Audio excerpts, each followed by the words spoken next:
Dalam cerita video sebelum ini ada cerita tentang Hornet Nest di dunia intelijen, di mana sebelum ISIS diciptakanlah ideologi baru terlebih dahulu selama 6 tahun oleh 18 doktor ilmu agama. Dalam dunia ekonomi, sering kita seakan kaku kepala kita berhadapan dengan teori ekonomi yang ternyata tidak sejalan dengan aplikasinya dalam strategi bernegara. Apakah ada dualisme dalam ekonomi tersebut? Ekonomi kampus adalah ciptaan dalam tanda petik agar kalau dipraktekkan pada sebuah negara, ilmu tersebut usut. Sementara yang negara adidaya lakukan itu bukan ekonomi yang diajarin di kampus. Jadi ilmu kampus ternyata ilmu ciptaan rekaan semata. Hornet Nest ekonomi ternyata ada. Ideologi ekonomi untuk menjebak itu ternyata ada. Batasan atau barrier to entry agar negara lain tidak bisa sekuat negara adik kuasa itu didesain agar negara pemenang perang yaitu Amerika dan negara Eropa Barat terus berkuasa. Mau bukti? Mana mata uang penguasa di dunia ini? 65% transaksi di dunia ini menggunakan US dollar,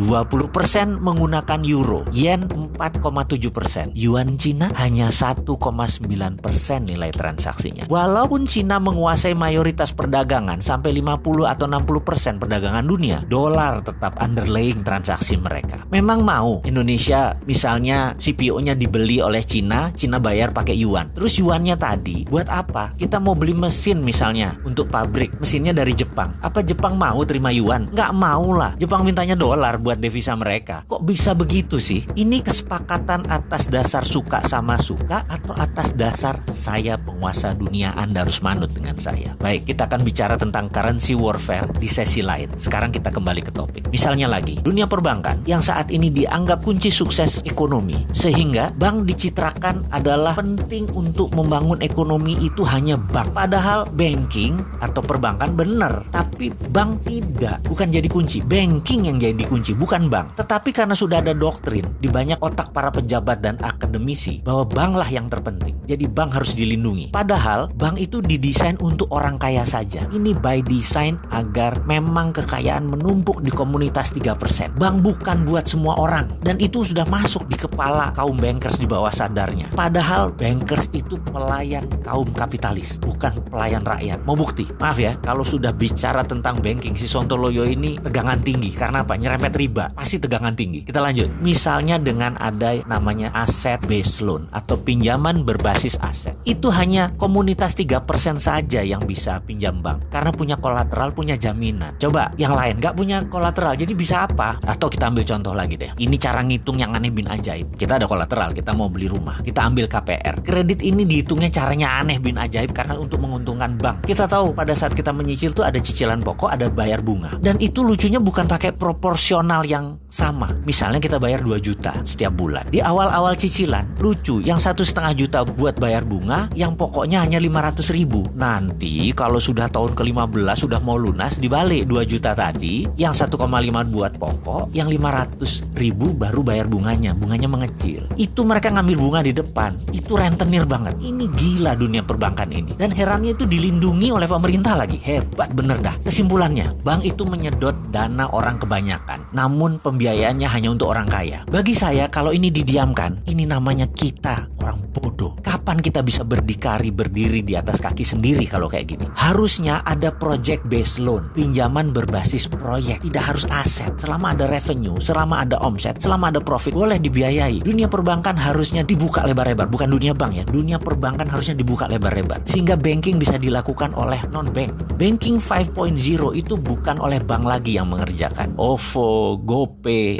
Alipay sejenisnya lah. Itu adalah banking system pembayaran. Dan itu di tahun depan sebentar lagi tidak terbendung kehadirannya. Ini semua akan terjadi di Indonesia. Jadi wahai bankers, mulailah berpikir, ubah banking system Anda. Banking akan bertahan sepanjang zaman, namun bukan bank. Bank itu sunset. Goodbye bank. Wahai pejabat negara, mulailah membuka diri atas banking 5.0, banking from non-banking system, sehingga riba bisa hilang.